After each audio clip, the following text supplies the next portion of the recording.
2021 അമേരിക്കയിലെ വൈറ്റ് ഹൗസിൽ നിന്നും പടിയിറങ്ങിയ ഒരു ഭരണാധികാരിയും ഭരണവും വീണ്ടും ഒരിക്കൽ കൂടി വൈറ്റ് ഹൗസിന്റെ പടവുകൾ ചവിട്ടിക്കയറാൻ പോകുകയാണ്.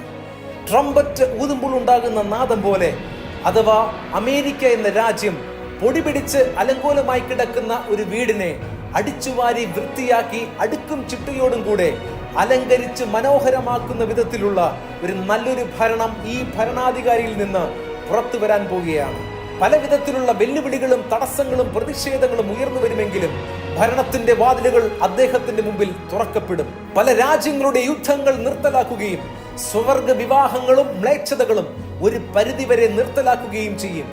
വൈറ്റ് ഹൗസിന്റെ പടവുകൾ ചവിട്ടിക്കയറാൻ ഒരുങ്ങുന്ന മുൻ അമേരിക്കൻ ഭരണാധികാരിയുടെ മേൽ ദൈവം ഇട്ടിരിക്കുന്ന വാഗ്ദത്തങ്ങളും പ്രവചനങ്ങളും നിവൃത്തിയാകുവാൻ ദൈവനിയോഗത്താൽ ദൈവദൂതന്മാരുടെ സംരക്ഷണങ്ങൾ അദ്ദേഹത്തിന്റെ മേൽ അതിശക്തമായിരിക്കും. എങ്കിലും അദ്ദേഹത്തിന്റെ നേരെയുള്ള വധശ്രമങ്ങൾ ആവർത്തിക്കപ്പെടും. അധികാരമേറ്റാൽ മുൻപോട്ട് വെക്കുന്ന പദ്ധതികളും അജണ്ടകളും പ്രഖ്യാപനങ്ങൾക്കെതിരായി പ്രതിഷേധങ്ങളും സമരങ്ങളും ഉണ്ടാകുമെങ്കിലും സകല പദ്ധതികളും നടപ്പിലാക്കപ്പെടും.